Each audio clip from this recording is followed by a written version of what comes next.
Am 1. April wurde die Rettung offiziell eingestellt, während das Herz des Tieres noch schlug. Die Kameras laufen weiter, der Livestream bleibt online, aber der Plan dahinter ist weg. Was man hier sieht, ist nur noch das gezielte Management einer Katastrophe, ein krampfhafter Versuch, die Geschichte unter Kontrolle zu halten, während die Realität längst entglitten ist. Geht es hier noch um das Lebewesen oder nur noch um die fehlerfreie PR einer Fassade? Inmitten der Bilder vom Feststecken im Steg taucht in den Berichten plötzlich das Wort Erfolg auf. Man verkauft die Tatsache, dass das Tier sich immer wieder aus eigener Kraft befreit hat, als Bestätigung der eigenen Strategie. Hier zeigt sich eigentlich der tiefe Riss zwischen zwei Welten. Während in der Natur ein hilfloser Gigant am Ende seiner Kraft ist, gilt der Vorgang für die Ämter als gelungene Abwicklung. Die Strukturen feiern hier ihr eigenes Funktionieren, wenn das Papier die Sicherheit lobt, während das Tier im Schlick versinkt. Man sieht auf einmal keinen biologischen Vorgang mehr, sondern die Inszenierung der Machtlosigkeit, eine Welt, in der das Schweigen der Ämter lauter ist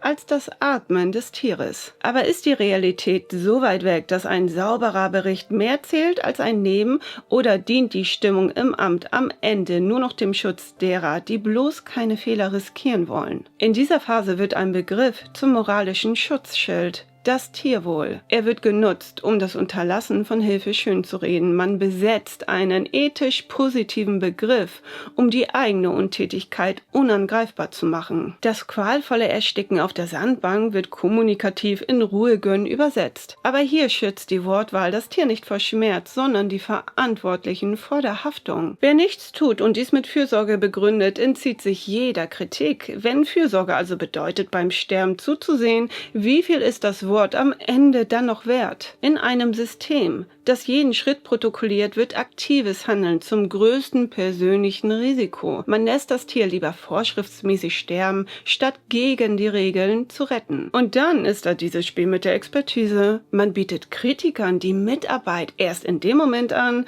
als das Zeitfenster für eine echte Rettung längst vorbei war. Wenn man jemanden erst dann auf die Bühne bittet, wenn das Ende schon feststeht, dann sucht man keine Lösung mehr, sondern jemanden, der die moralische Last mit nach Hause trägt. Man nutzt Fachwissen nicht als Lösung, sondern nur noch als Schutzwall, um die eigene Handlungsunfähigkeit zu verstecken. Es geht plötzlich nicht mehr darum, was das Tier braucht, sondern darum, was eine Behörde sagen muss, damit der öffentliche Druck nachlässt. Besonders deutlich wird das durch das plötzliche Schweigen. Ein deaktiviertes Profil wird zum Symbol für das Verstummen des Widerspruchs. Man räumt die digitale Bühne leer, damit nur noch die glatt gebügelte Version der Geschichte existiert. Wer das Sagen hat, kontrolliert die Realität, und wenn die kritische Stimme fehlt, wird das qualvolle Sterben zur natürlichen Entwicklung erklärt. Man schafft einen Informationsraum, in dem nur noch das Offizielle existiert. Aber verschwindet ein Problem wirklich, nur weil man die Kamera wegdreht? Auch die Rolle der Zuschauer hat sich verändert. Während in der Bucht das Leben langsam verschwindet, laufen die Livestreams in Dauerschleife. Es hat schon fast etwas Schaulustiges, wie das Ende konsumiert wird, moderiert von einer Behörde, die ständig versichert, alles unter Kontrolle zu haben. Das Leid wird als natürlicher Verlauf präsentiert, das Internet wird zur Warteschlange. Vielleicht wurde die digitale Öffentlichkeit so lange mit Updates gefüttert, bis die Energie für echten Widerstand verbraucht war. Am 5. April wird auf einmal der Katamaran präsentiert, ein technisches Versprechen als Hoffnungsschimmer. Aber warum wird ein Rettungsschiff plötzlich als Option verkauft, wenn die Kraft des Tieres schon längst am Limit ist? In der PR-Mechanik dient dieses Szenario als Ablenkung zur Hoffnung. Man bietet ein neues Thema an, um die Zeit zu füllen,